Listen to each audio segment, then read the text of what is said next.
All right, everyone. My name is Maria McQuaid, and I'm here with my friend Heather Bombard.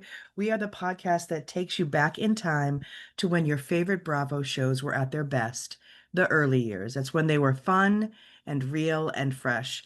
And nothing gets more real or more fresh than the show we're doing this time, which is Southern Charm. Heather, I can't even believe that this is episode 2 of Southern Charm. I feel like we've been talking about Southern Charm for 20 years now. Because we have been talking about Southern Charm for 20 years. If I haven't admitted it already, I'll admit it now. I've seen this before.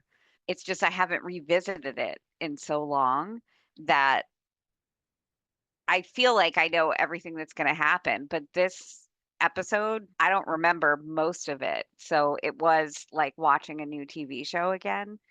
There's a huge difference, isn't there now? I think you and I can sort of attest to the fact it's different watching a show for pleasure purely versus like watching it to take notes, to be able to talk about and to be able to recap.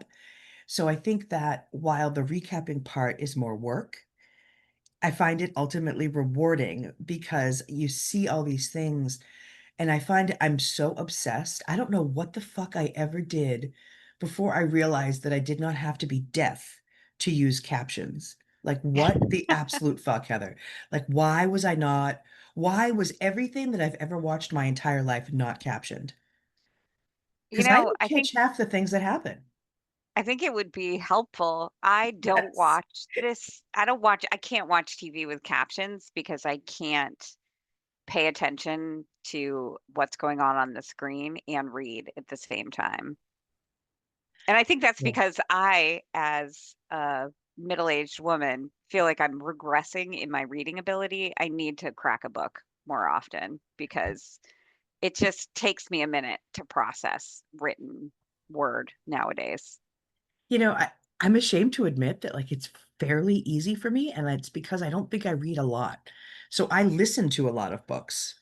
I probably listen to 4 or 5 books a month, but I don't read anymore because like my glasses bug me and it's just not a thing. But for some reason, the captions, and I only probably found them like or like wrapped my brain around the fact that it was okay to use them and that it was helpful probably 3 or 4 years ago. And now I feel like without them, I miss so fucking much. So I'll be interested to see if you caught some of the weird shit that was said that I caught. Sometimes I have to rewind it, play it again, and then really think to myself, oh my God, no, they really said that? That's crazy. It's usually something that I never would have guessed or I never would have noticed. So that has made a huge difference for me. There isn't much for me that can make some of like the men's behavior in this series okay. And I think that's where the title really gets underlined, like pure cringe, just the purest of cringe. It's because they don't know they're being cringy either. That's why it's pure, right? Like there's no malice behind it. Like nobody's trying to be a dick. They're just naturally douchebags. It's like watching Mutual of Omaha's Wild Kingdom from the 70s, and they're like, see the douchebag in its natural habitat, the bar in Charleston. It'll be really interesting to find out after season whatever whether this is the case of a scripted type show where people are given a character to play or if this is their true nature. So that's why I think that the key to that is the first seasons. Because I think in the first seasons, they don't know if it's going to work. So I think they try to bring as many people in with chemistry as they can and kind of see what happens in every show. And I think it's honestly only later when the real relationships fizzle out and they have to cast people and bring them in that people need scripted storylines. And I think that's why Southern Charm is unlike most shows in the sense that these are actual people who know each other. Right.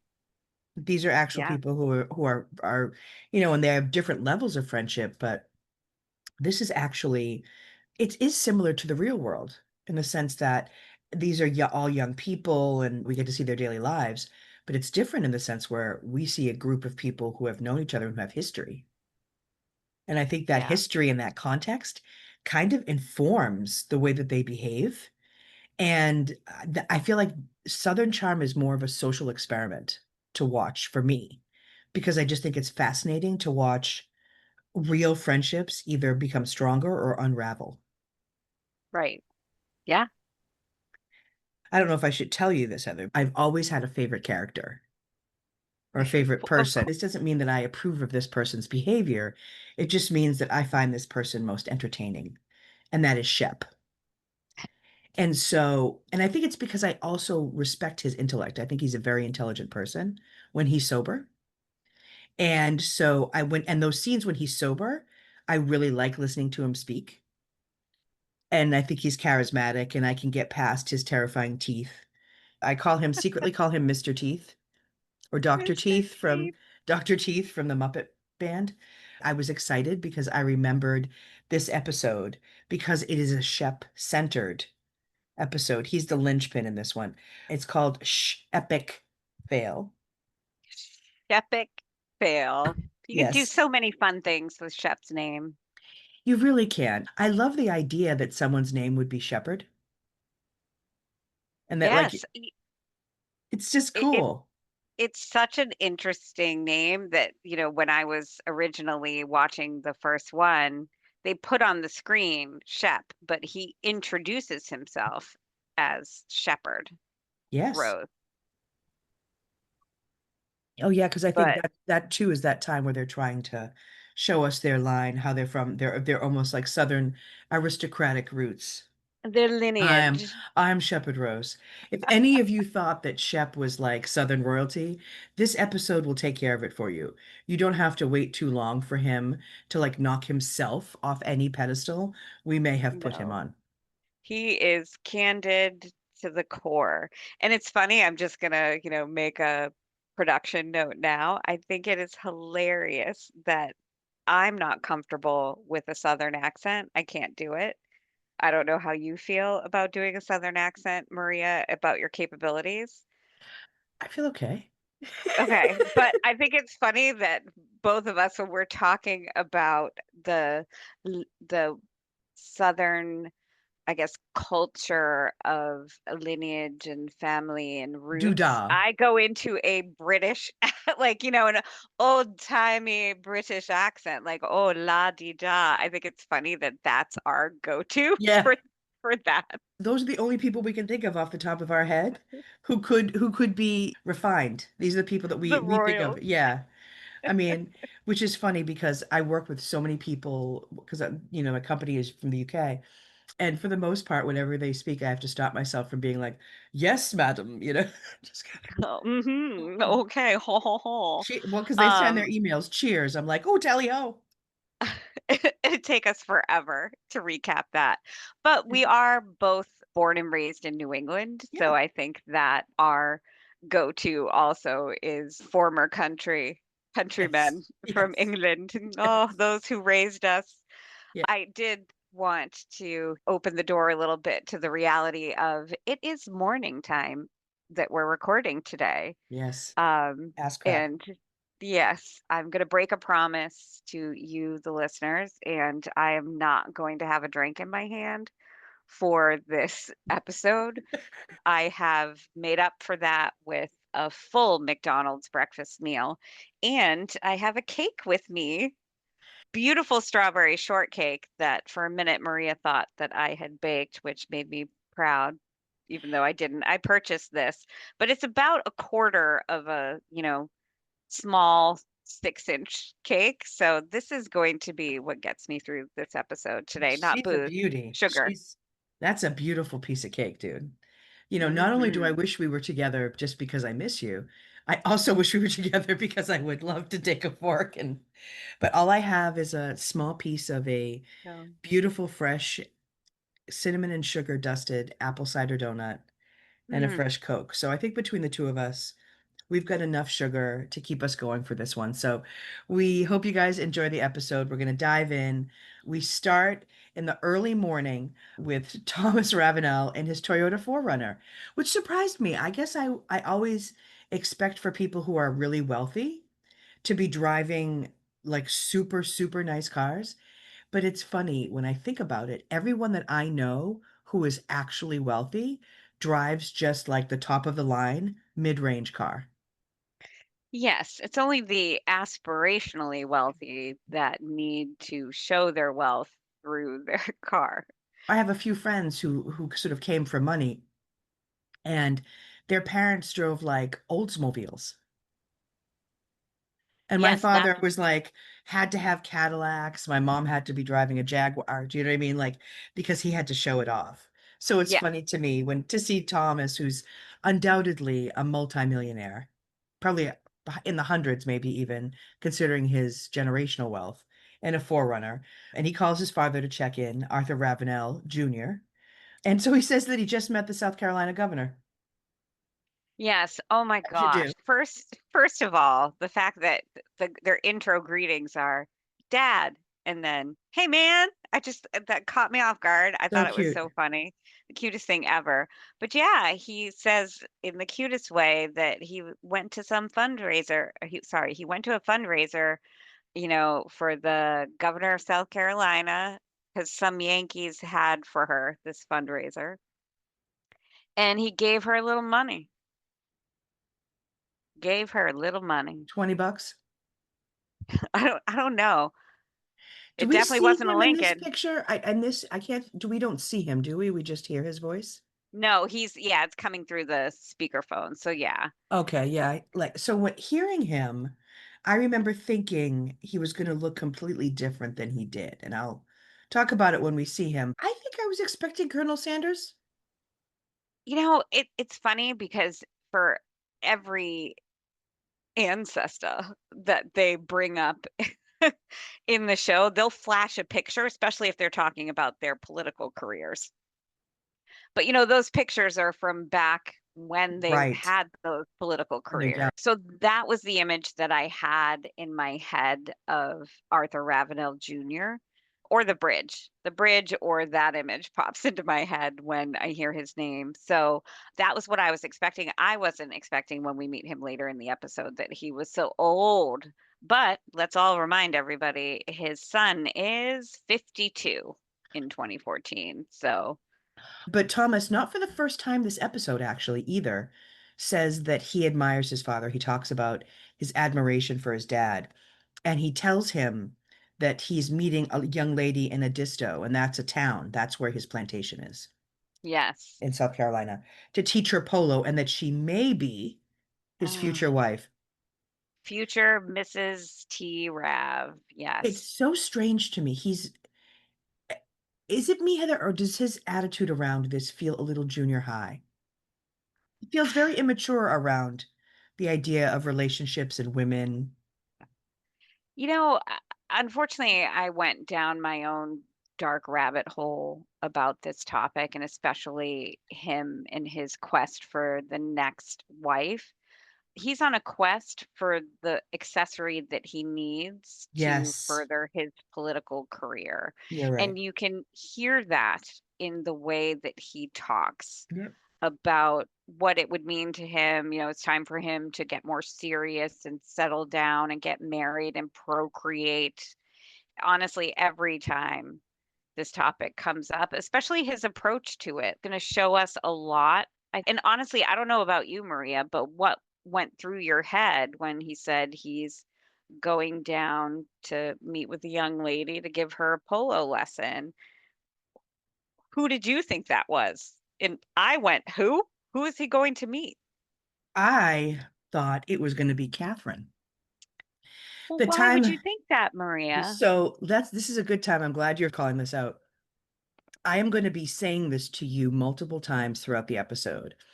And this is where you're going to have to correct me and help keep me on track because I don't understand the timeline of all of this. Because it seems to Yes. me like, did he just fuck her and then now Danny? Or did this happen before? So whoever edited this, you suck because the timeline for this whole episode is wicked confusing. Did he just fuck Catherine and now he's trying to fuck Danny? And is simultaneously in the background Craig also trying to fuck Catherine? And then Shep does. Does this all take place in a matter of days? Is it over a week? I feel like we're in an episode of Lost, and I'm like, what the fuck timeline is this? Are we really on the island or are we back? Was it like that for you? Were you, because I thought it was going to be Catherine Absolutely. 100%. And then I was like, why is Danny here? Well, so it's interesting. So we don't know yet, and I know exactly where you're going. We don't know yet who he's going to meet Yeah. because he doesn't say. Yeah. And so I'm just going to say that the first thought in my head, well, who's he going to meet? And I was like, well, it's got to be Catherine because, Yeah. Who this, else? thing at Whit's house, they obviously went home together. But when that happened and I failed to call it out then, what we are led to assume that, them waking up together in bed happened the day of Whitney's party. Yeah. And I was thinking to myself, I'm like, are they, was that, or are they just putting in a Kathryn and Thomas getting together scene? You know what I Maybe. mean? Maybe they're leading us to believe that's part of the timeline. But it's very obvious as we go through this episode that there's many, many days and many, many things that we don't have on film that have transpired since what they showed us in the first episode. So yeah, I definitely want to find out if somebody has crafted out a timeline of each season to show you where the plot points happen. Yeah. But right now in my brain, he is talking to his dad about going to meet Kathryn Dennis on a date because that's all we've heard about him dating Absolutely. And or he being continues. interested in at this point. Yeah. Doubles down on us thinking that because he says that his political advisor, who I hate, wants him to settle down with Catherine. And so Yes. this is so ironic. Please, friends, write this statement down because this is going to be crazy later. He says he wants a lady and that she's too immature. Yes. All of that will prove to be true. And then he arrives at his plantation and we see everything getting ready for the date, right? We see like the grooms getting the horses ready. That's beautiful. And then this is when we have the big reveal, right? So Danny Shep's ex is his date. And I remember being younger, not 52, younger, but like in my 20s with the rest of Shep and all of these other people, even. I remember being younger and having a crowd of people where like everybody had dated everybody. And while there's a certain like warmth and familiarity in that, there's also like a gross incestuous feeling with that. There's so many like hurt feelings, like water under the bridge. When I realized who she was, I was just like, Jesus, can these guys not date outside of the same pool, right? Thomas says that he was always interested in her. Oh, awesome. She was your friend's girlfriend, but you were always interested. And that she needs an older man. I love it when an older man decides that a woman needs an older man and that he thinks that she would be perfect for him. I mean, I get it. She does kind of look like she walked out of a Ralph Lauren ad, right? Oh, yes. Can I tell She you who she is for me? And I know she's not listening. So, but our friend Allie, Oh, she yeah. is like You know, effortlessly pretty, kind of. we get to spend time with her during this scene. And actually, we learn a lot about her throughout this whole episode just by her being a character in one of the plot lines here. When he comes out and asks her if she has her chaps, and she has chaps, you know what I mean? And when he asks her how long it's been since she's ridden a horse, it's been a while, but she's fairly competent on there. We learn, through this episode that she's a wine expert. So does she work in that industry? You know what I mean? 100% fashionable, stylish, very confident. She seems, by the fact that she's even, quote unquote Shep's ex. Like, I don't know what constitutes an ex for Shep. Like, has she hooked up with him for a bit or were they actually dating? Don't know, but she's very comfortable with him in the conversations we've seen thus far. Like, she's just a very confident, sure of herself woman, and men and me as a watcher am very drawn towards her. And I like the fact that he says he's intrigued. He's been intrigued by her for a while, and that yes, she dated Shep, but he dates everyone, was Okay. his quote. Yeah, I And mean, I did want to just quickly before we move on, just a quick call back to the car because can we just run through very quickly the conversation he had with his dad about procreation? His dad asks him, I think, "Are you going to procreate?" There's the family. We're low on male members. That he needs to quote take a bride, have some children, and carry on the Ravenel name. I don't think that all of Thomas's aspirations and things that he wants to achieve, his goals, are necessarily just from his own head based on the oh dialogue that no. is and the I mean, instruction that's coming from his father. well, let's be honest, this episode is bookended, even though it's about Shep. This episode is bookended with two big scenes that are Thomas and Yes. Thomas and his father. And in both scenes, he says the same thing, which is how much he admires his father and how it inspired him to go into public service. So I would say it's like probably 60-40 Thomas in terms of, who makes the decisions in his life. But I'm sure that 40% is very strongly Arthur Ravenel Jr. Yes. I mean, everything he says is from an antiquated time that Yeah. neither you nor I even remember when people really felt like that. No, and it's That's why slowly we're getting filtered very, out though, yeah, yeah. Maria, through the I mean, generations. I feel very, very grateful to have grown up where we did so that we didn't hear a lot of that. We may have heard 100%. it, but it wasn't from people that we knew, or it was on TV, right? Like, or it would have been, yeah, it was not a Eh, thing that anyone I know would have ever said that somebody would have had to take a bride. He's going to teach her how to play polo. He says polo requires all attributes a woman would be interested in a man: Mm. daring, athletic, courageous, and sexy. He thinks that That's we want Errol Flynn, doesn't he? Like he I, thinks we want like, a cowboy or like, the Brendan Fraser character from The Mummy, which wouldn't be terrible, but like well, it's just so funny to me, which by the way, Danny in her outfit reminds me of Brendan Fraser in The Mummy. God, I one of my strongest crushes when I was younger was Brendan Fraser. I just think it's interesting that he finds a way to say people who play polo like me, they're daring, athletic, courageous, and sexy. And I think that Danny is interested in that. And so that's what he thinks about himself. But like you have to think for a moment when stuff comes out of his mouth to be like, did you just did you just call yourself sexy, daring, athletic, and courageous? Okay. and If you and think so. spoiler alert, if Danny really wanted that, she wouldn't have been with Shep, but whatever. Oh my gosh, she dumped Shep. Everything he says is just awful. He compliments himself, but then he thinks he's complimenting her and it's gross and he's like, she looks like she knows what she's doing in the saddle. I have that quote and I have another quote that's going to come in a second, but I wrote in my notes those quotes and so gross, yuck. And this is where I have to say, I actually took notes also on the faces people made. Mostly probably just Thomas Ravenel, but I think there's some others in here. I'm curious if watching with captions on would be a hilarious experience because I'm curious. I don't they describe their expressions sometimes? Yes. So I wrote down when he says she looks like she knows what she's doing in the saddle, that he has a shit-eating grin on his face.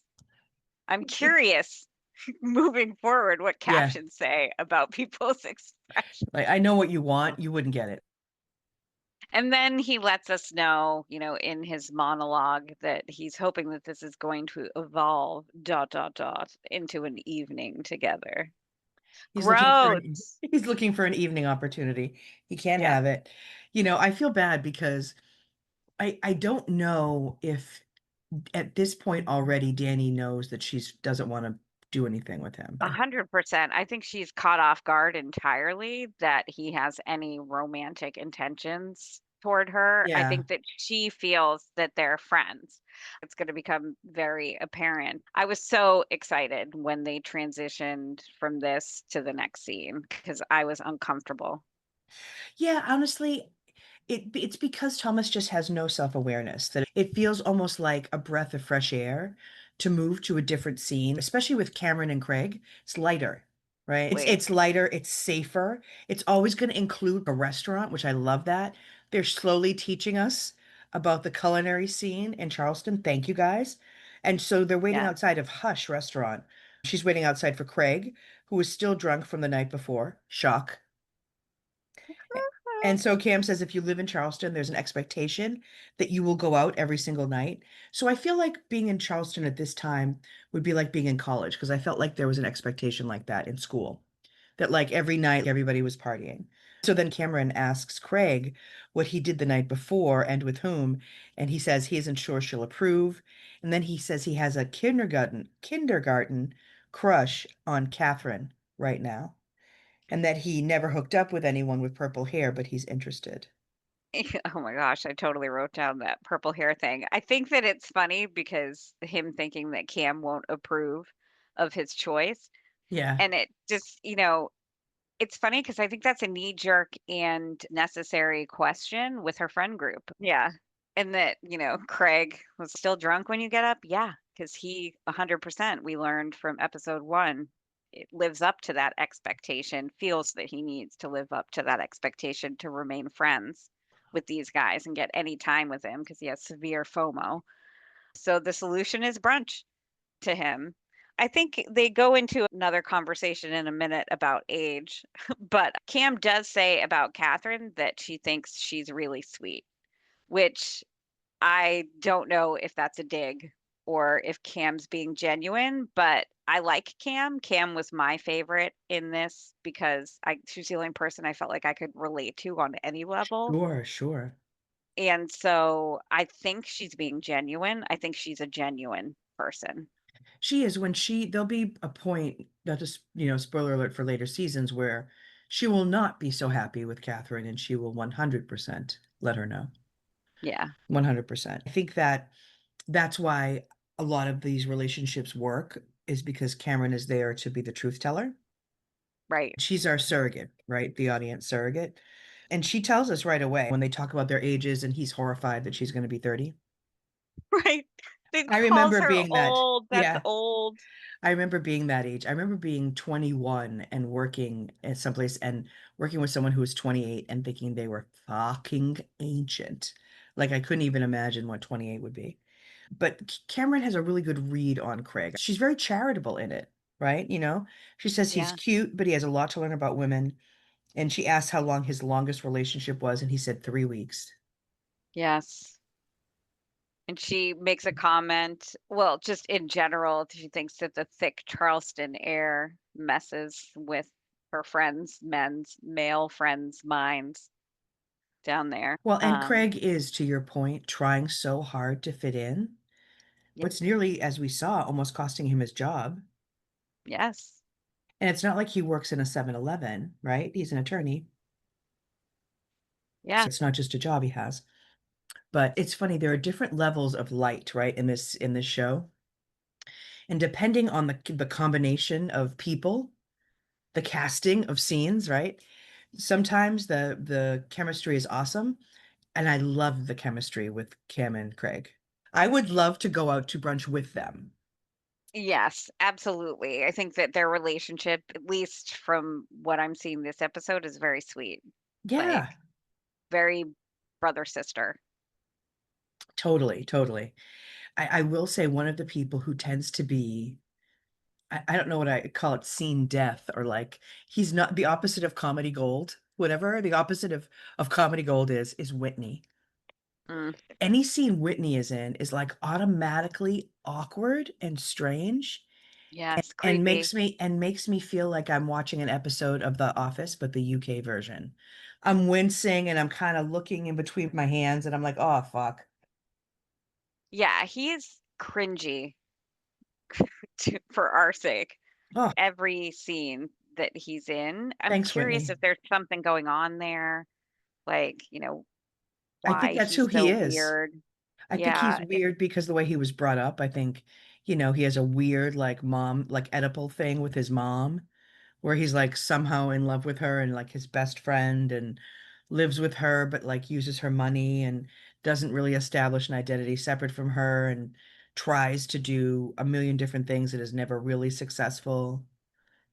yeah. I'm really curious if he is like, that level of crazy that artists are at, like the eccentricity and the quirkiness and all of those things that you think of with a lot of really great artists that, I don't I think know it's enough history. manufactured. Yeah.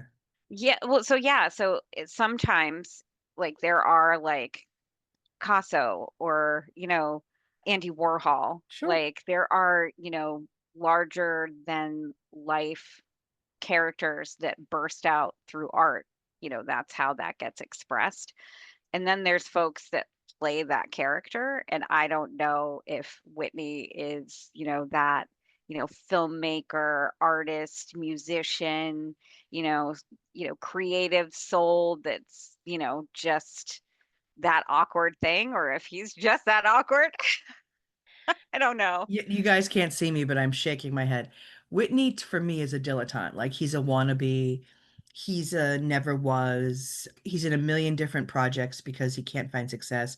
If he were handsome, he'd probably be a Lothario, but he's not good looking enough to do that. He's not charming. You know what I mean? But I think that he does have a good chemistry with Shep. And he's the one person, I think Shep is the one person that for me makes Whitney palatable. When Whitney is with other people, it's super cringy. When he's with Shep, at least I enjoy Shep. And sometimes I really enjoy Shep's reactions to Whitney. Whitney seems to be super annoyed by him. Like he's beneath him and annoying and like a bug. Everyone is. Everyone is like that to Whitney, I think, to a certain And that's the degree. truth. Yeah. So I yeah, think because that's, we yeah. are at Whitney's and Yeah. Shep and Whitney, we Shep joke that, arrives. Right. yep, We see him walking right in like it's his grandma's house. yep, He like walks right in and to Whitney's home or Patricia's home really and lets himself in. They pour red wine and head out on the piazza as you do, the yes. stone piazza to talk business.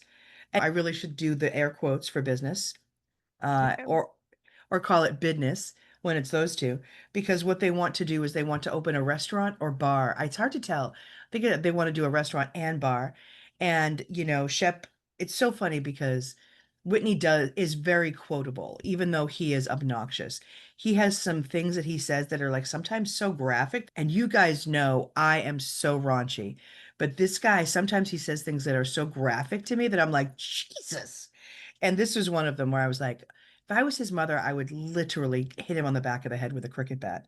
He says, Shep and I are connoisseurs of fine food, fucking, and drinking. Now, did he say he and Shep? I know he said he is a Oh no, he did say connoisseurs. Yep, Yeah. gross. Yeah. And And I think there it's was a wink at the end again. The barf. Yeah. Blech. Yeah, exactly. And then Sorry, yeah, everybody listening. I didn't mean so to do nasty. So nasty. And then we talk about Shep's business degree, and Whitney's like, I want a rock and roll bar for adults. Whitney just wants a place where he can hang out and collect models that. and where he will be the king. That's what he I, wants. I'm sorry, Maria. The concept, as he said, is a cool, serious rock and roll bar, not a college bar Not one, with no. good food. So it's a bar with good food that's going to be cool and serious. Because that's where Listen, I want to go, Maria. I want to go to a serious place this to sounds like drink a my this sounds alcohol like a and fully baked socialize. business plan. What are you talking about, Heather? This Ah, business plan, it has been completely well thought out. How can it go wrong? well, they get their first fight Yeah. because Shep They get is, their first flight. doing it with my hand right now, like little puppet that you make by putting your thumb against your four fingers and you're just mouthing Oh my sarcastically God, to so what funny. the person is saying. They just go back and forth where Shep's just, forgive my language, shitting on Whitney and Yeah. Whitney's just shitting on Shep. And it happens throughout the rest of the episode, but it's Shep is like, this is a college town. Whereas I'm fairly certain that Whitney earlier had said that, Charleston is a virgin town, which I was like, what does that mean? And Whitney comes back with it needs to be sophisticated. But Shep says Wit is a hipster elitist with zero experience who wants to dictate who his customers will be. Like, so Shep just thinks that, I mean, he's happy to do this with Whitney. With Let's open a Whitney's bar. money. Yep. He thinks that Whitney has no idea what he's talking about. Like, neither of them have any genuine faith in the other. They're just going to do this maybe for a good plot line. I'm so confused as to how these two people think that they have any idea how to run a business and, you know, that they know what Charleston wants. Like, just because they've been in all the bars in Charleston. I'm so confused. Can I talk about things that happen like in later seasons? Is that spoiling it? Maria, Is it? okay, you can say what you want, but you have to caveat spoiler for future Okay. season. Actually, no, we can't do that. No, because No. we'd go on forever. How do we choose which one we can spoil? It has to Okay. be fairly insignificant. Is this fairly insignificant, Maria? Well, it's connected to the bar piece, which it doesn't really matter, but Yeah, go ahead. I think that this is fair. Shep will open a bar. Ah, Many years later, he will open a bar. Not with see? Whitney, but he will open a bar. It will also Oh, close, but he will open a bar. He opens a different bar. yeah. So Um, anyway, yeah. they're gonna do great things together, which I have no idea No, how that's gonna happen. no It's one like the ever worst thought they team were. building ever. Worst team building ever, Maria. Yeah. No one ever thought they were, except for maybe Whitney. Hmm. So then we head back to the plantation for more excruciating moments. We It's call it terrible. excruciating moments with T-Rav and Danny. He gives Danny a tour of the house. We have some stupid discussion over what the difference is between lavender and periwinkle. They have Yeah. wine on the porch. And so then we have one of those moments that I love when a guy is obviously being a pretentious douchebag and someone with more knowledge than him shuts him the fuck up. And he says that he can tell the difference between an expensive versus a cheap wine. I want to say that like Danny is a sommelier or something like that. Like she does things and talks about wine in a way that feels even more than connoisseur to me. Do you know what Yes. I I mean? mean, Thomas I don't know what kind she of does, but she feels like that. absolutely. So when Thomas kind of hints that she's a wine expert, or, like she knows more than he does about wine, I wrote down, is she a wine expert? There's a lot of bad small talk about wine, but yeah, I feel like she does something super cool, or she lives a very interesting life. Like maybe she's an auctioneer. Yeah, yeah. That's coming up. I don't Oh, know. that. Thomas calls her sophisticated and cultivated and says that she could complete him. Yep. And then he also asks if she is a cunning linguist, so that's good. Ugh, Yeah. gross. I was so happy um when she finally got to leave, but before she does, he tells her that JD's having a barbecue and asks if she would accompany him using those words to the barbecue, which is so like he's 52, Southern gentleman. Right. But Like then this why does is she the think it's a next friend stage thing? of courtship. To him, this is the next stage of Yeah. courtship. And I think if she had caught on, she may have to accompany me to the barbecue, then, she might have thought to herself. But I think she's very confident.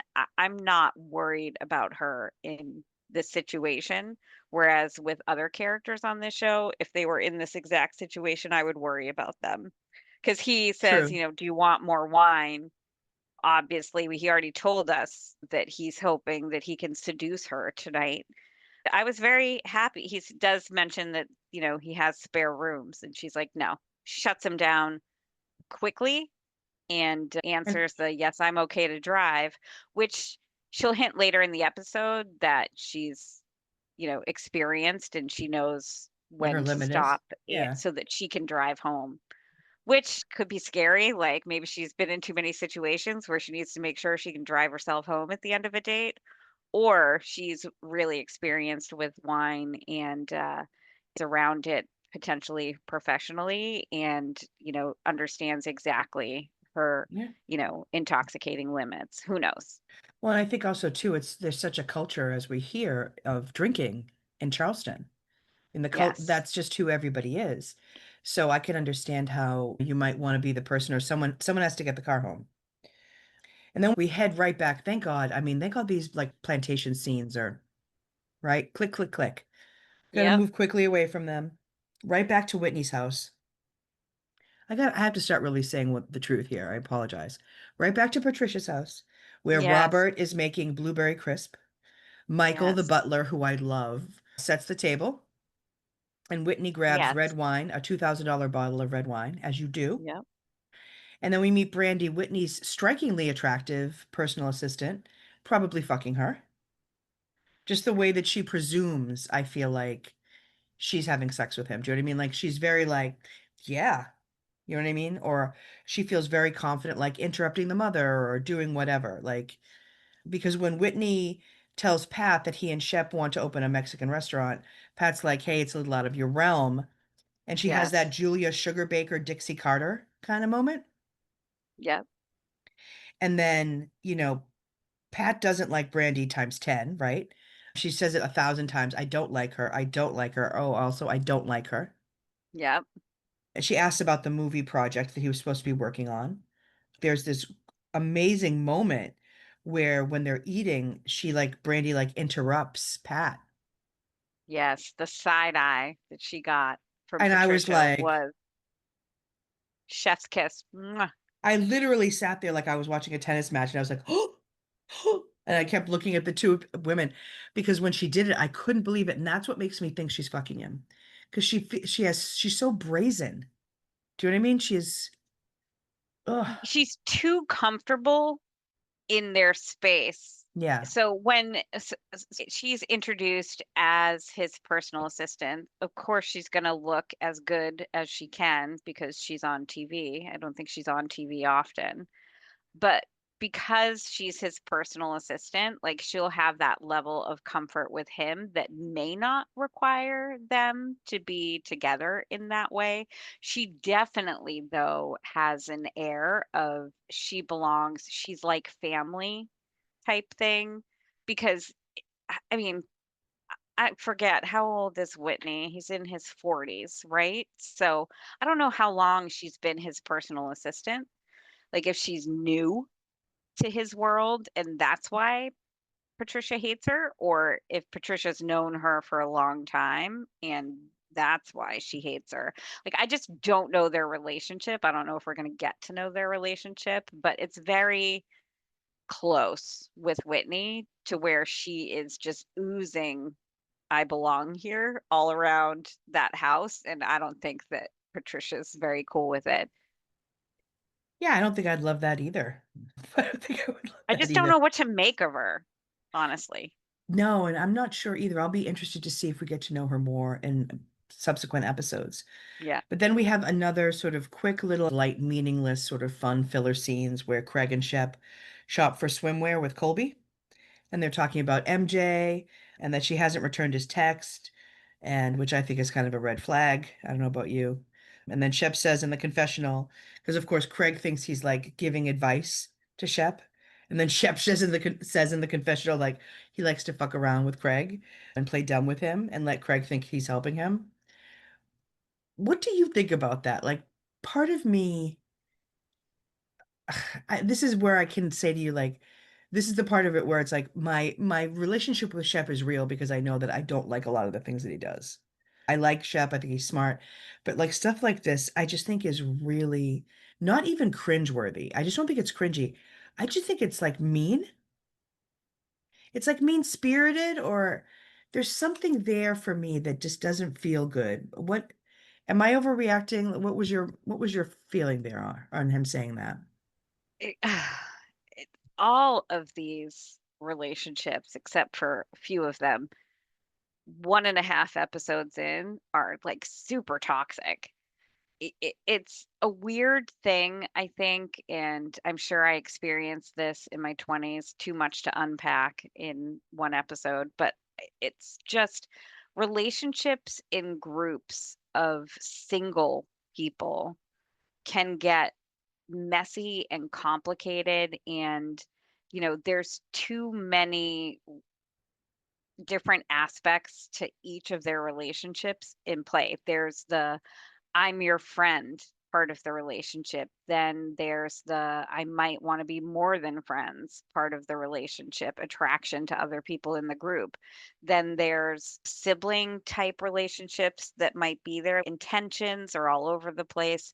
Are you my competitor in romance, or at least girls to get to come home and sleep with me? Like, there's and maybe that happens in brother relationships as well, like friends, but like there's something going on between Shep and Craig that has to do with the fact that yeah, they're friends, but Craig's fairly new.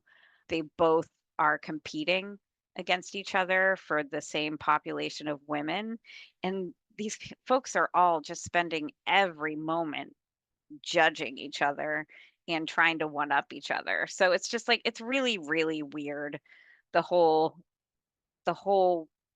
relationship that those 2 have. I think it's gonna be very complicated because you want them to be big brother, little brother, but it's very quickly turning messy as heck.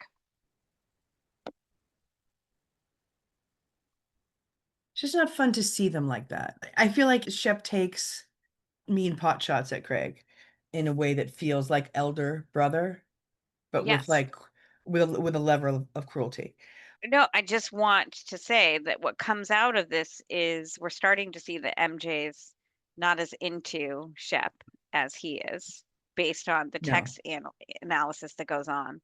But Yeah. also, Shep learns because Craig tells him, because he shows him his texts with Kathryn, that he has a kindergarten crush. Again, that cute, you know, little phrase that I he's don't know what that into means, but Kathryn, yeah. and that, you know, they're, I don't know if they're hanging because it sounded like they went out potentially on a date or at least hung out, Craig and Kathryn, but they're hanging out. Yeah, that's a good point. Good call out there for us to know that. Yeah, let everybody put a pin in that information for later. Yep. Yep. Yeah, good catch.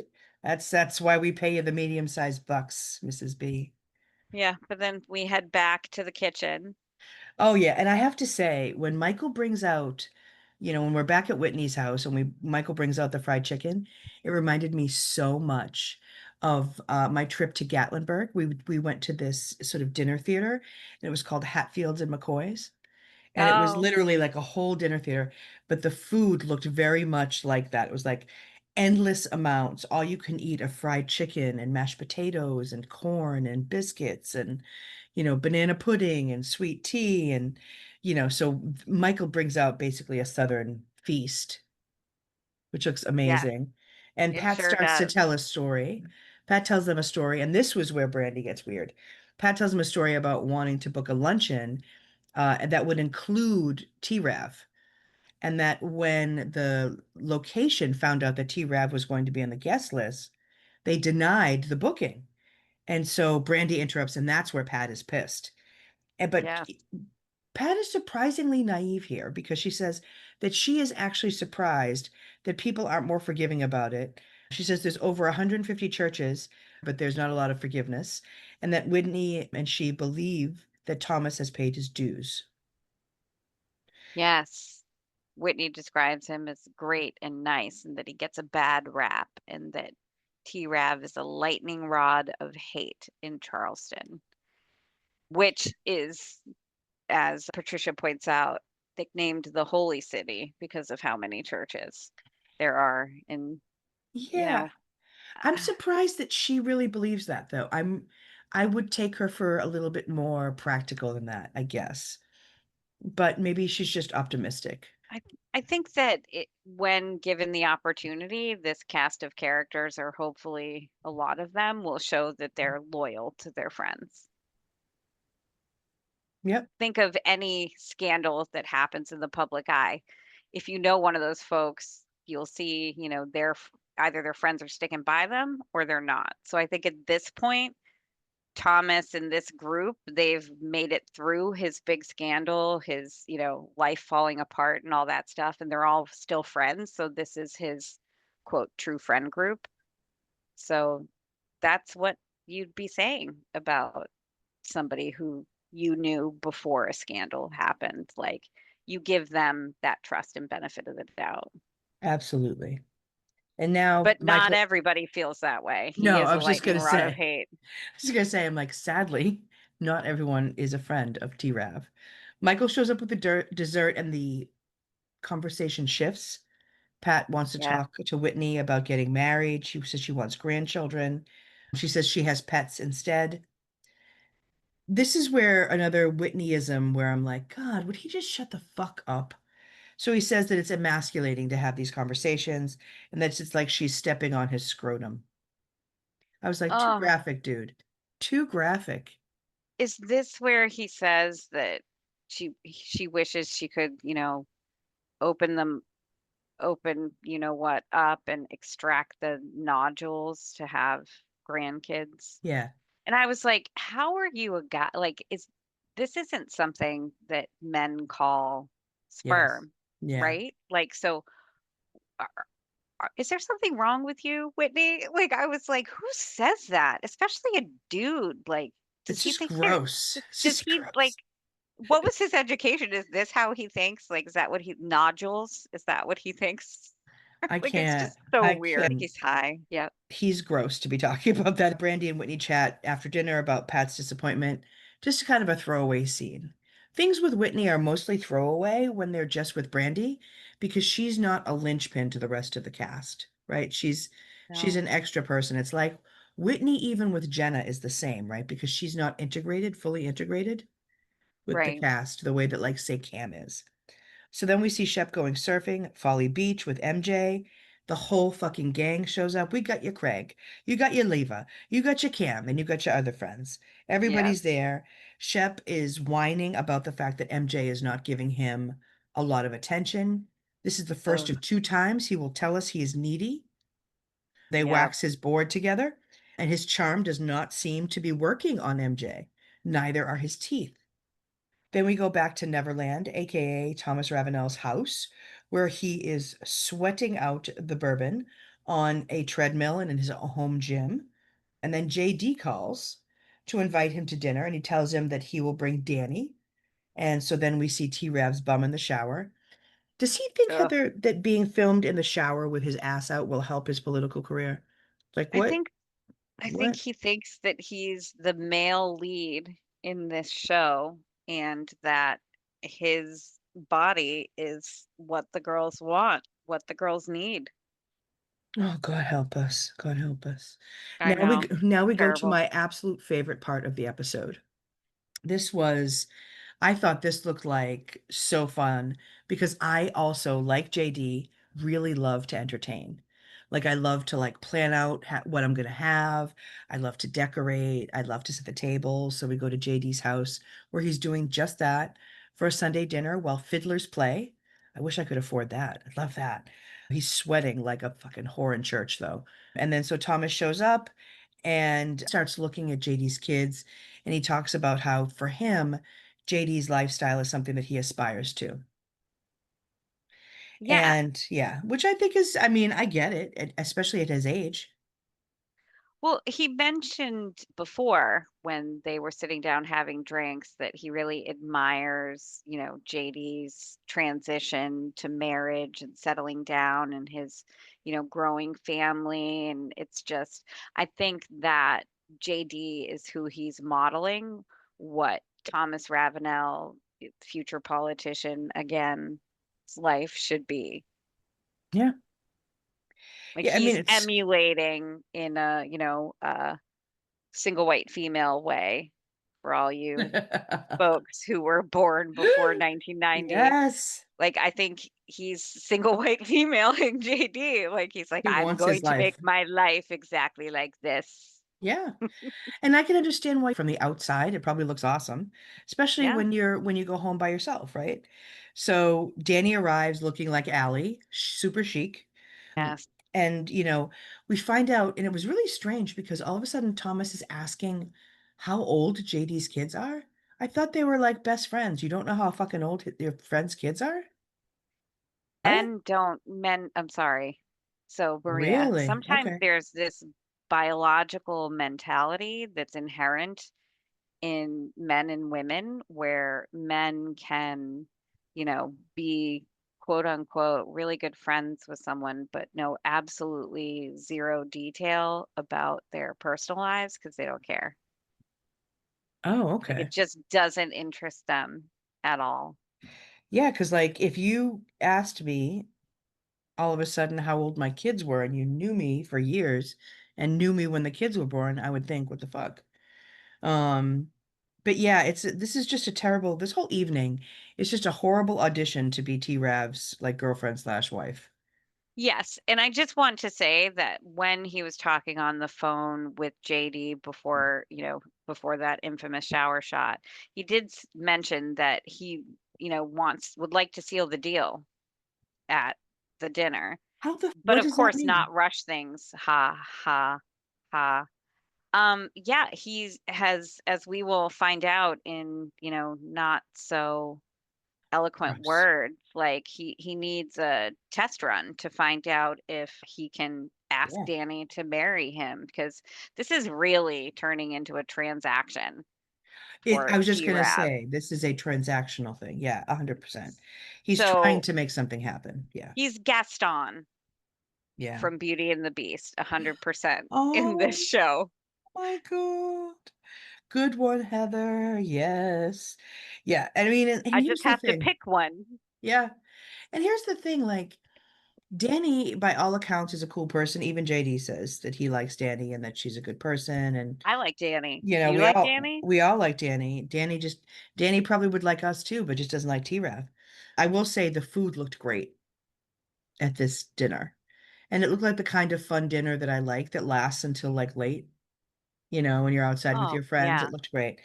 But we switch away from that really quick and I go right back to the beach where we have Shep and Cam and they're chatting and they're talking about the fact that like, MJ just didn't kind of put herself in the way of his dick in the way that he wanted her to, and Oh, that she it's doesn't give terrible. him the attention that he needs. And again, we hear he's needy. I wrote down Shep's needs attention, back rubs, lying on the couch. And then he says very boldly, I need. Yeah. I mean, it's so weird, right? But he mentions there's signs that it's not going well. He's desperate for MJ's approval, but he's going to continue in good faith that, she's going to come around. He's going to continue until Catherine shows up 10 minutes later with her friend and asks Shep to teach her to surf. And Yes. then Cam tells us that Craig has a crush on Catherine, reminds us. And this is where, again, I have to say to you, like, timeline. This is where I want to pop up and be like, timeline, when does this happen? This beach thing. Is this beach thing after the scene that we saw of T. Rav and Catherine at the party? Yes, No, it is. I'm believing the timeline as far as the order they're showing Thomas and Catherine hooking up first, and then before this, I believe. Oh, I mean, it may have been able to happen later, but it seems like it might fit this. We definitely need those deeds, yes, but definitely what happened in the surf shop happened before this, where Shep yes, has already found out that and Craig and Catherine are yes. talking, and Craig has a crush on her. Oh So yeah. just want to point that out. Well, and I love that like the way the episode is set up, we have that call out there, and now we have Cam telling us again, wink, wink, right? Yes. Cam is saying again, in case you forgot, Craig has a crush on Catherine. Catherine's here. And then, we put a pin in this, and now things are starting to speed up. We're just Yeah, getting we're just going yanked back and around, forth. honestly. It's I feel like you're there literally yanking our chains. We go back to JD's house and dinner is wrapping up. Again, I love those types of dinners. Danny is leaving. Thomas walks her to her car, and then he tries to like assault kiss her Yes. using a right hook. It's very strange. It's super awkward. And Yes. she kind of giggles and is like, what the fuck? And just gets in the car and kind of just is like, get the fuck away from me. He says he blew it, and I don't even think that she was interested ever. But No. Yes. I was like, this, let's all imagine right here our most embarrassing moments. Pick one out yeah. of your bank. I've got a bank of embarrassing moments that wash me with shame when I recall them in certain instances. Like, and that's what I felt when he went to go, you know, assault Danny with like he's kind of behind her, walking her to her car. She's like, okay, see ya, bye. And then he kind of like turns her halfway around and takes her chin and, goes for a kiss. It was gross. Danny laughing.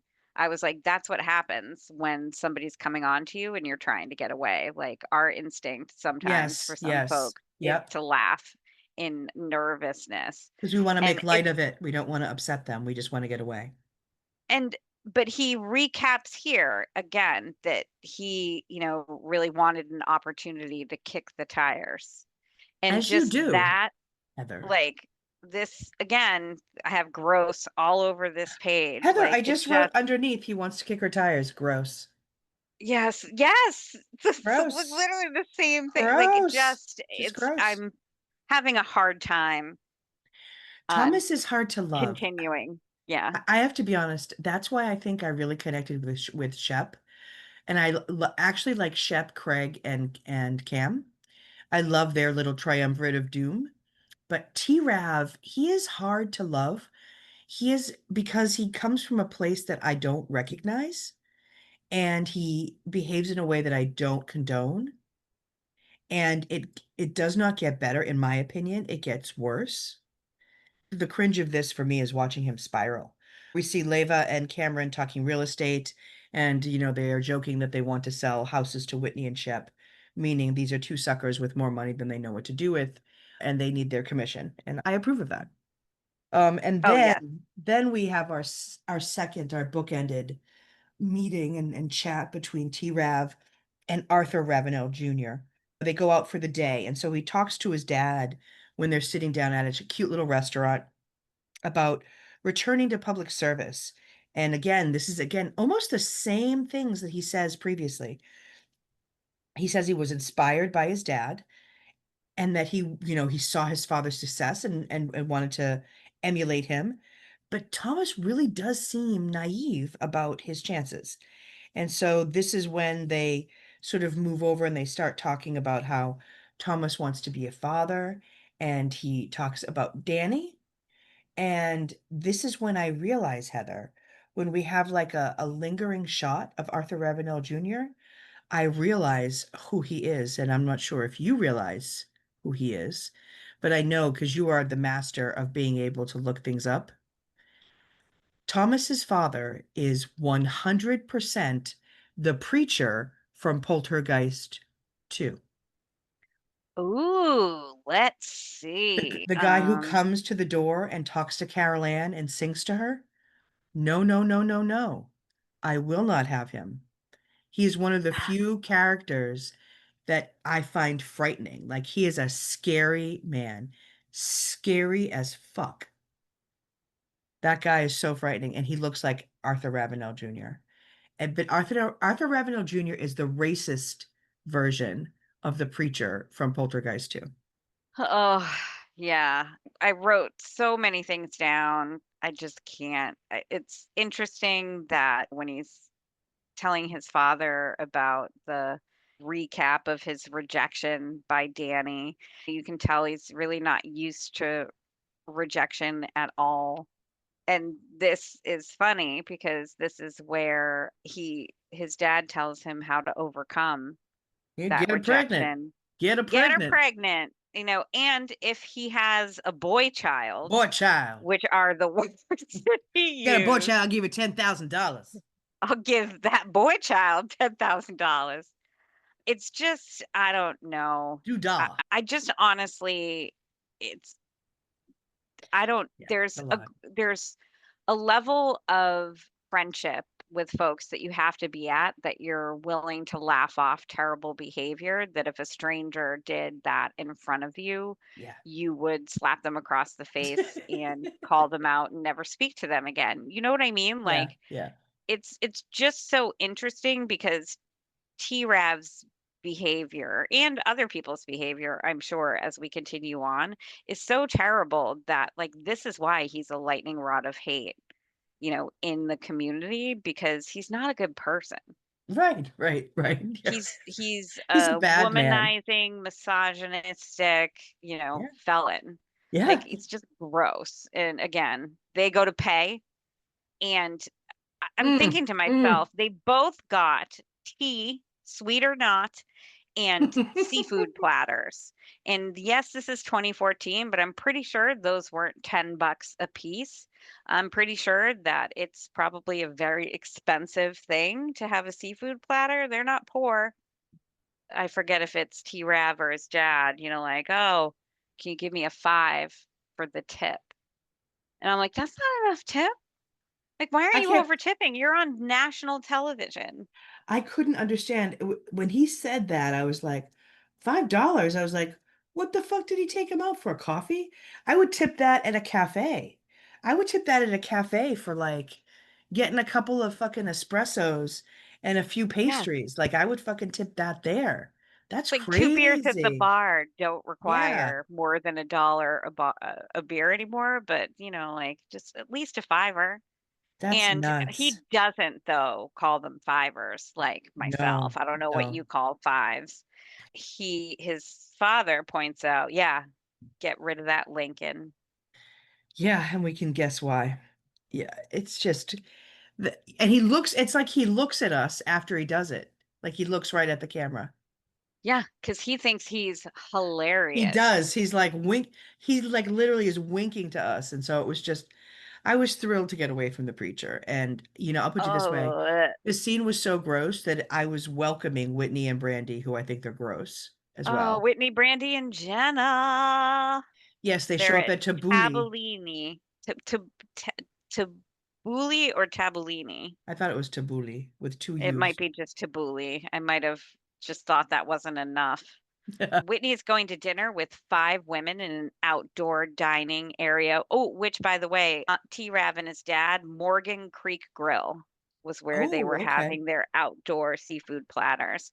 And Write this is that another down. something I did Oh, good. that's very common as we're seeing over and over and over again in Charleston are these beautiful, like outdoor patio eating setups, Yeah. which even at JD's house. They're eating outside in the front yard on a big table.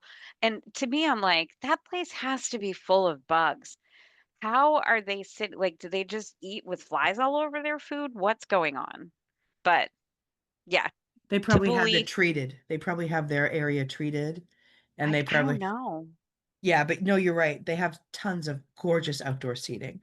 But Yep. yeah, Tabbouleh looks pretty, but like it is the kind of gross setup like that Whitney probably fucking loves. Like one Whitney, 5 beautiful girls, and even Jenna, who is there, says that Whitney is pervy when he hits on women, and that he is a mama's boy like most women, most men in Charleston.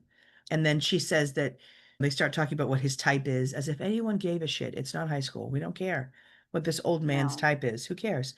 And then Jenna says that she knows someone who works at Republic who he would like. So they go to Republic to scope Yep. out this girl who is in fact not working, but they run into, oh my goodness, Shepherd Rose. Oh my gosh. It's Yeah, almost like they have a filming that's schedule and insane. A call they time. That's they nuts. have to, meet up someone.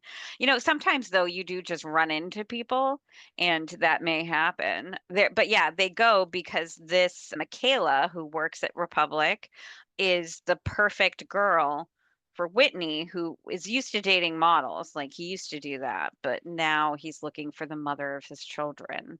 Yeah, so and this is where I would like to reiterate the fact that Whit almost always seems annoyed by Shep. He's like, Shep only goes drinking 1 day a week. He goes out Wednesday and he comes back on Sunday.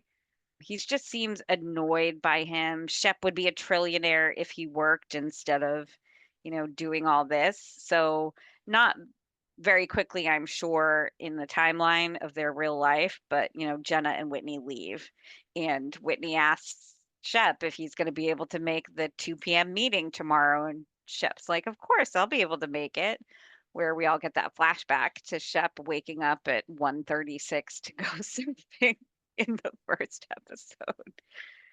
So We yeah, love him. We love him. But yeah, here's the thing. I think that Whitney is fundamentally, and we'll talk about this eventually, why he's like this, but I think he fundamentally is trying to stir the pot and have quippy, vicious, rude things to say about his friends behind their about backs. everybody. Yeah. And I think that's, I think that's his role, we'll say, on the show is to be the kind of like the bitchy, yeah, I would say the bitchy gay character. He's just bitchy.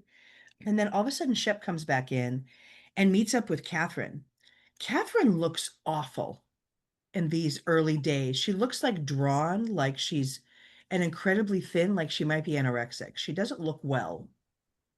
Sunken face. She looks a little like trailer park meth wearing too much makeup.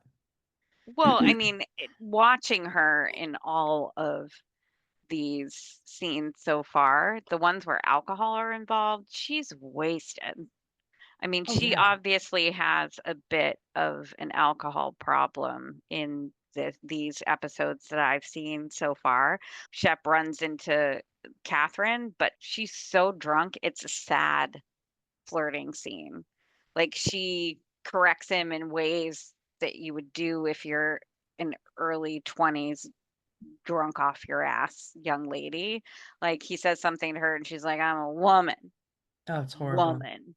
Like it was very, very weird. Like the whole flirting scene, I was like, ugh, you realize how wasted she is. Although I think Shep is just as drunk. So I don't think necessarily he's taking advantage as much any more than he normally takes advantage of women. Like his I agree. game is taking advantage of drunk women, Yep. which is gross to me. But like he essentially gets to the point like, you haven't seen my place. You want to stay at my place? And she's just instantly yes. This is where I'm like, okay, I understand Catherine because I've been Catherine. You're looking for your future partner and you are, like trying out everything. You're throwing yourself at the wall and seeing whose wall you're going to stick on. Like, oh, this person's interested. Oh my God, I'm so flattered. Great. And then move Right. on to the next and move on to the next because I'm like in my head paused. Okay, so she and Thomas, whatever that situation was, they didn't give us any prefix and no no information after. So it's like, okay, so her and T-Rav, she was talking and hung out with Craig, whatever that means, and he's interested in her and whatever. Then she, went after Shep kind of on the beach very boldly for some reason. I don't know what made her feel like, he's the next target, but like, I don't know. It's very weird, very weird. Yeah, and That it's gross to watch both of them be so obliterated. And especially because of the things that he said to her in the captions. Maybe you probably noticed mm, it. So he says, I want to take you home and use you.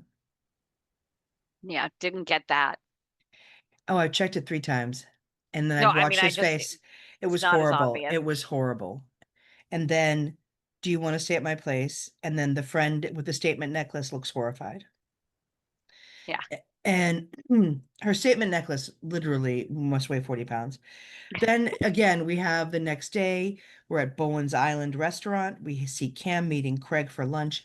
She looks gorgeous. She walks in with like yellow shorts and like this crisp blue button down. just like effortlessly. She also gives Allie vibes, like just effortlessly beautiful. Like, Yes, you can tell she's got a sense of herself as far as yes, what her style is, what her look is. 2014, those some of those looks are pretty dated, but yeah, she's got her style figured out already, whereas I don't know if I figured out my style yet. So, yeah. She yeah, does she's have very confident. She looks great. I do adore her, and she tells us she's serious about real estate and that it's more important to her than having drinks every night, alluding to Craig and the fact that And their his law whole group. career. Yeah. Yeah. Like And she's very serious, obviously. She's like, "No, I'm not going out tonight because they're going out." And she's like, "I got my real estate stuff that I have to do. Sorry." Like she's very career oriented. and I think that's what I respect about her too. I think that's what makes her easy to relate to and to also really respect and like as a person. She sits down with Craig and they start to order some food, and you can tell it's that kind of place that's like a little tiny place, probably out of the way, but probably has the most amazing food, right? They have handwritten, menu signs. They order Yeah. their seafood. And so Craig says he is really pissed that Shep hooked up with Catherine. He heard that like they were obliterated at Republic and were like And making making out. out and like Mhm. we're all over each other and rolling around on the floor. It sounds gross, but I can imagine it. And he They were says definitely that drunk. I feel like they were one drink away from like trying to fuck in the bathroom. And then Shep, why do I always want to call him Chef? Shep broke bro code. And I was thinking, like, does bro code differ from girl code? I'm not sure. What do you think? What, Well, somebody was like, "Oh, what's bro code?" Or, what give me some examples of bro code, not, stealing somebody's girlfriend would be the one that I would come up with first. yeah, So, I mean, there are, you know, I'm sure similarities between bro code and girl code. Ours is just, of course, smarter and more logical because probably. we are the fairer. But yeah, it's funny because this is where the two gorillas beating on their chests for dominance type, all the nature dominance, fighting for the, small amount of females to procreate with, like gross aspects of the gentleman in the show comes through. Like it's competition, like there's codes that you have to follow. We're all going after the same girls, good luck out there, but don't do this. And these are the rules. It's crazy. He considers it a betrayal. He's done with Shep because he went after his kindergarten crush. Cam thinks that Shep is a jerk and disrespectful to Craig. Craig thinks that Shep needed an ego boost, and Cam suggests that he go up to him tonight and punch him in the face. Hmm. And What's your opinion, Heather? Like so where do you fall in this argument? I fall in the camp that if you're in a situation where you're continually competing to bed women with your friends who you consider to be your friends, then you need to set up some sort of, have a communication or just be a respectful human being. With it, just like this is where I'm like, are they really friends? Because, friends don't do this to each other, but some do. Well, I I don't, think I that just, they view Craig differently. So like, he's how we say an like outsider. Whitney shits on everybody, right? But like Craig is not at the level where he can shit on anyone. No, Like, I'll put it this way, like I feel like even now in watching the show, with most of the other characters gone and like he and Shep and occasionally Cameron being like the core still, yeah, he still feels like someone because he's not from there and he's not from money. So right. he isn't part of that lifestyle for real. So it is, I think it's a point of contention for him always, even if he doesn't, something that's not articulated, that's always going on in the background. Well, and he didn't grow up with these folks. He doesn't know them that well, which is No, why, at the end of this scene where he says he has no respect for Shep, what he does and how he treats people, he thought he was cooler than that. Like he doesn't know him on a level. no. He's just somebody, he's, a good time guy right now. Somebody, they can't be that close because we don't know how long Shep's known this group of folks. But it's just, can't Craig is disappointed. And it's funny because I'm like, they obviously haven't known each other for that long because this would have happened already. Or has it happened a million times? Do they go through this a lot? Is this different only because it's their second episode short into filming of their reality TV show? Like, none of these folks want to look bad on TV. So I feel like some of the stuff that they say behind the scenes, like, I just don't know what their real feelings are. Like, are they real human beings? That is Craig honestly hurt, or has this happened a billion times before and his ego is hurt because it's on TV? Like, I just don't know what's going on with these folks. I don't That's trust any of them. Well, I Yeah. think that's where we're at, right? And that's an important distinction too. It's something that's important for us to keep in mind as we go on, where we fall on that, where we believe. I mean, right now, Shep's the bad guy in my brain. Like, look at this Yeah. cute puppy dog, Craig, and Cam likes him, and everybody's outraged because Shep crossed a line last night. So we go straight to the confrontation after the fact. Yeah, and I have to be honest with you, Heather, and I won't say much about this because I'm sure I'll get a lot of hate. I think the bad guy in this is Kathryn. So that night at Taco Boy, Craig and a group that includes Kathryn, who looks terrifying, are waiting for Shep to arrive. Yep, And so I Shep love the walks outdoor in. space. Did you see how he kind of walks in? He has this like very strange kind of arm swingy walk. It was sort of like dum dum dum dum dum dum dum, which was Well, very different from his sort of personality, I thought. yes, well, his head is hanging low. Little imagery right there for everybody.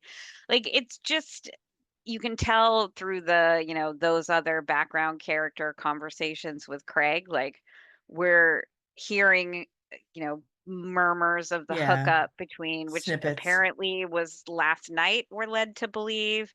But at one point, they're calling Shep, trying to find out where he is. Like, let's get him here. Let's have the confrontation. Hey, Shep, where are you?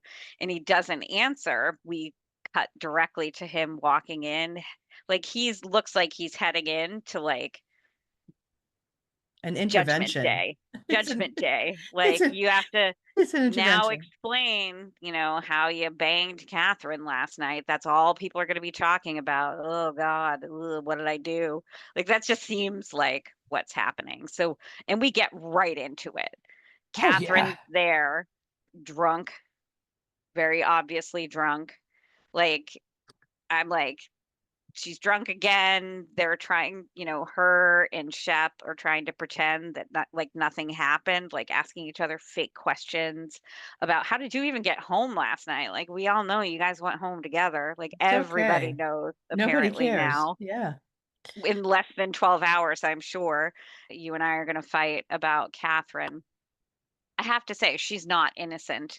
Like I wrote, quote, innocent bystander. She's not an innocent bystander in this as much as she sits at the table and acts annoyed that anybody's even talking about this. But at the same time, she's like an immature and very easily taken advantage of, obviously, young lady who's, bouncing around looking for her future in a guy, in a dick. So it's just interesting because they're having gorillas beating their chest war across the table about whether or not, like Shep crossed a line in his friendship with Craig by going after the interest in Kathryn. And she's sitting right there. And she's super uncomfortable because it says at one point, like, this is such a double standard. Like, the fuck are you guys, doing, judging me or anything. It's just so gross. She eventually gets up and walks away. But there's like jabs going, zingers here or there, you know, Shep's been through his stage of womanizing and now he's more selective. And then Craig jumps in with till about 11 o'clock. Yeah, which was Like, great. like Kathryn tells Craig to behave himself, or somebody says to Craig, "Behave yourself, son." Might have actually been Shep because Catherine's just giving side eye everywhere, and eventually she gets uncomfortable and walks away. And it's like one of Mhm. those things where I do feel very badly for Kathryn because she's just not at a stage of maturity where she knows what she wants. She's just gonna take what she can get and hope that, she's not a main title character in the show. She wasn't even in the intro in the sense of the intro to the show. Each No, scene, she's not in it. She's not a named character. We know very little about her other than what people have said about her. She's not getting side interviews, anything. She's a side character right now, and boys are happily using her as a side character. Wink, wink. Like, she's beautiful. It's just, I don't know. I feel bad for her right now because she's not a named character practically. Like, she gets to say nothing, but she's being used as, topic of conversation on camera on a national TV program, and she comes from what type of family did just Thomas? Scion, a very, very prominent Southern family. It was Hoons, Scion. just Scion of these families. I see it differently. I see her as someone who is just throwing herself at all of these different people indiscriminately. And I think that, Yes, exactly. and it's hard for me to respect that, like in anyone. It's hard for me to look at that and be like, yeah, that these are at any age. There isn't an age that I've ever been where I would have been like, no, I definitely think we should all do that. The fact that she keeps putting herself in the same position, it'd be different if these guys were like coming to her house to take her out, to take her drinking. She goes out and willingly puts herself in these positions. Like she's in that scene because she wants to be. And we're only seeing what's filmed. Imagine the other people Yeah. that she has fucked that we have not seen, you know what I mean? So I think it's a little bit 50-50 on like, I think she's a willing participant in her own downfall. I Well, think she's there yeah. because she wants to be. They may, when everybody's drunk, do they make horrible decisions? Yes, they all do. They totally all do. But things do get like kind of tense when they discuss like why Shep hooked up with Kathryn, knowing that Craig was interested. Shep does not see a problem with this, and he says that you can't lay claim to a girl. And he says to Craig, like, sorry, I'm not sorry. Yep. He says you got to make your move or get out of the way. Yeah. There's a time limit on ladies, apparently. Yes, we have And clocks. Shep has two men inside of him, the shallow, pointless one who's wandering through life, womanizing. That's a bad guy. And then there's the part of him that just wants to sleep with everything. And he says he's in a testosterone nightmare. Craig points out that there's a breed of dog named after Shep for a reason. Yep. And honestly, and this is where I'm going to give it on equal sides, like Craig is super drunk. Like he Oh, they're doesn't. both fucked up. Sure, sure. And this is where I'm like, this is where the taking advantage part comes in for me. Like neither of those two, like if you picked up either Craig or Catherine, or maybe Shep, but Shep's too old. Sorry. Like he doesn't get that naivete pass because he's been drinking like that for a decade over these two. So like, come on, you know what you're doing. But it's like if you were to take either one of them home, like they can't consent to anything. Like they barely consent to being able to form words. Like you just can't. I don't know. But Craig brings up again that Shep has broken bro code, which I'm like, oh, kid, you're so young. You're so young. And Shep's like, what am I, the bad guy now? Yes, Shep, you are the bad guy now. And I hate to say it, I don't think you get out of that role. Like No. you are very charming and you're still a handsome devil and you know what you're doing when you do these things and you choose to do them. If you want to be a bad friend or just gross, I guess this is the place to do it. Yeah, I mean that's listen, and that's what ends the episode. I Yeah, feel like that should be Charleston's sort of tagline, right? This is a bad place. If you want to do gross bad things, place. you want to That do bad thick things here? southern air is messing Yeah, with the men. it's Yeah, like it could be honestly your next novel yep. after the 8 others that you're writing could be like an opposite of Stepford Wives, and it's Charleston men. Charleston has hub actually Charleston bachelors because to any Listen, of them it's so settle there. down. It's so mental. It's so mental, but it's so fun. Like, especially because of the distance between now and then. It's like it's so fun to like cringe and be like, "Oh my God." So this was a good one. I will say T-Rav is really showing his colors, but I know this is going to get more juicy as we go. So I don't want to say this is his lowest point, but I think it's close. I think it's pretty Ugh. close. So let's move into the categories. So number one is fashion fave. So for me, I will say I really loved, I mean, it would never come to me to pick such an outfit, but I loved it on her was what Cameron wore to brunch with Craig. Those, yellow shorts and the blue top. I thought that looked just like so, I was kept saying to myself, like, that just looks so great. Like simple, classic, but still very sort of cool and chic. I thought she really pulled that off. Yes, absolutely. I think that since her first introduction in her Lily, like, what, Yeah. Cameron thinks. And she's a tiny little thing, so she gets to wear like all those adorable things that are, you know, made for tiny little people. And she's always bright, like, her personality really comes through in her clothes, so that's a great choice. Mine was Danny's riding outfit. I just think that Danny, Oh, stepping out of that Ralph Lauren catalog is just mwah, it was beautiful. It was such a moment, like, she looked so confident and, you know, just worldly wise just from her outfit and her presence, so I liked that one.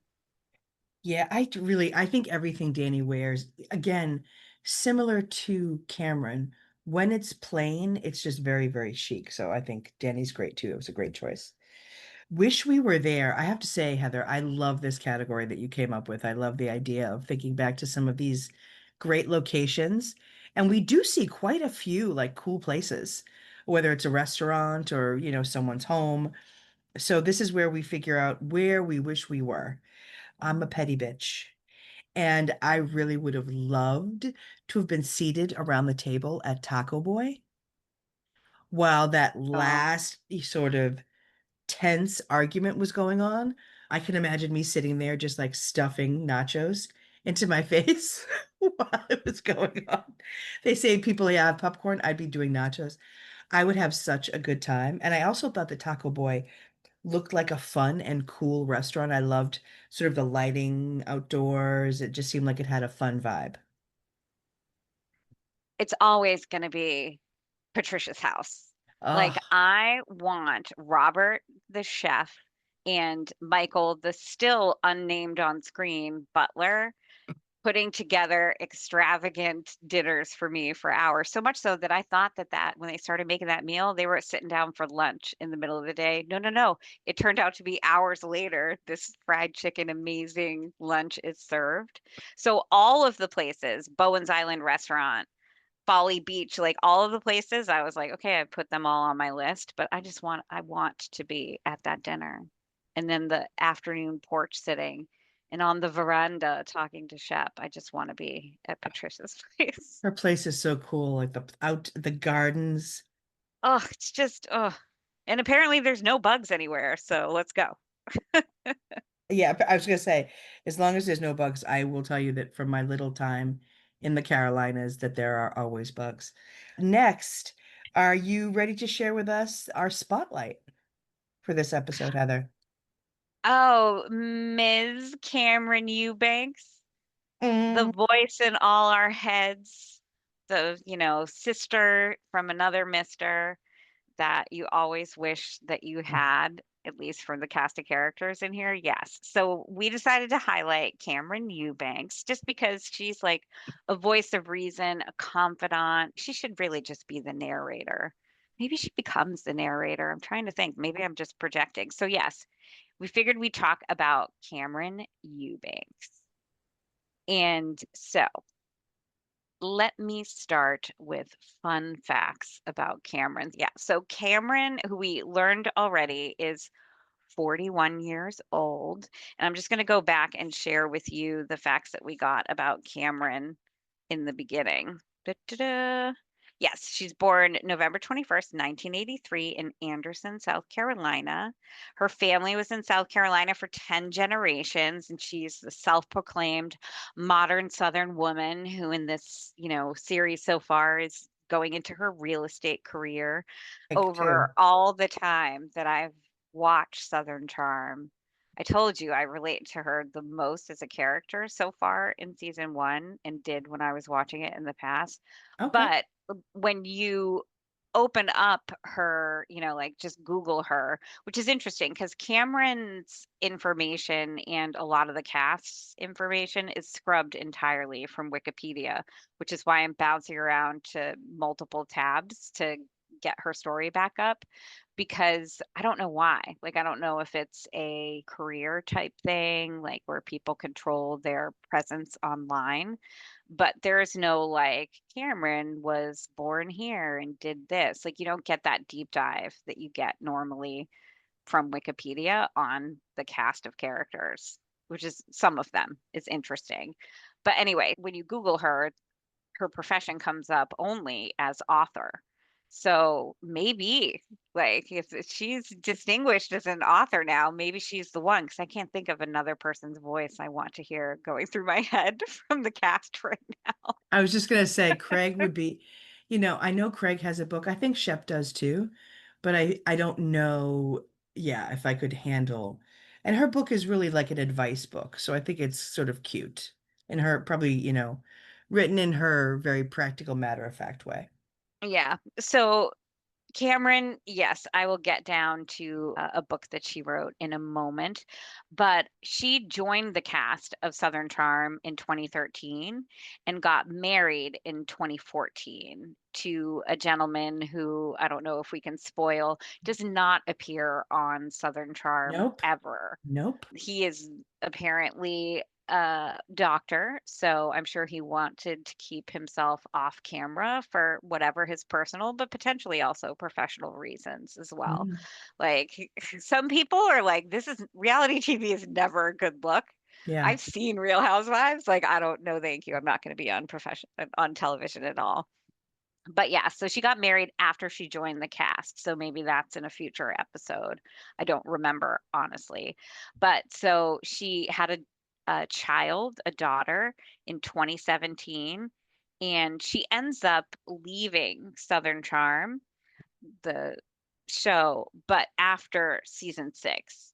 And she did so to focus on her family.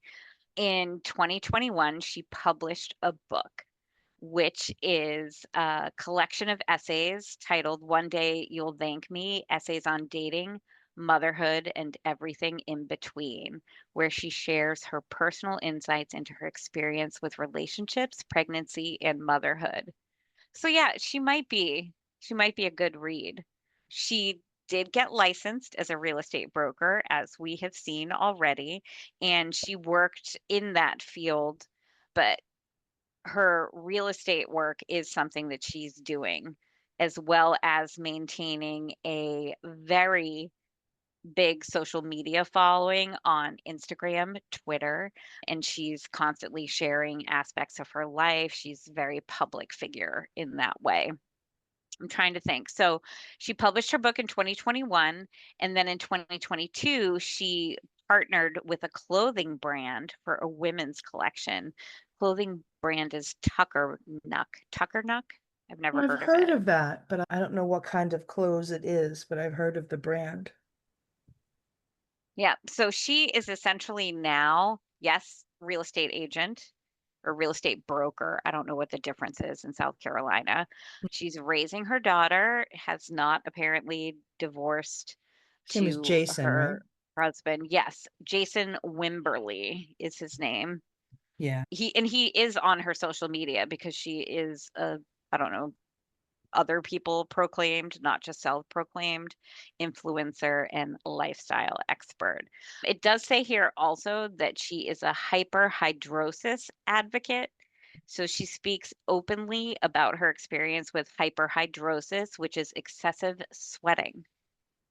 Oh, wow. Now that's all I'm going to be paying attention to when Yeah, I was just she's gonna in say, now scene. I have to watch. Yeah, I don't think I ever Um, noticed that.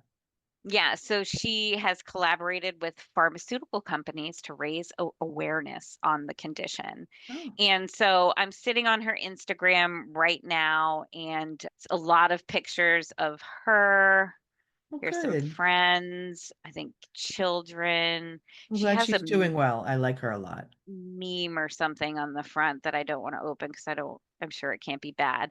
And then just as recently as July 13th of this year, barely a week ago, if not, she has an article on Bravo doing their publishing.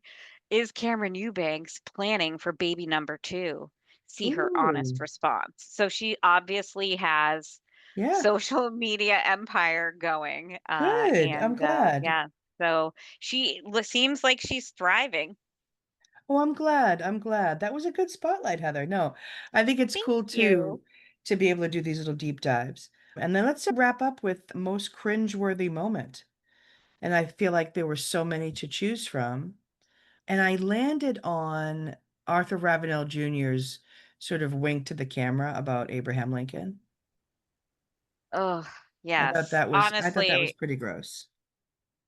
everything is going to involve the Ravenels when it comes to cringe. I feel like there was too much misogyny and, just grossness going on.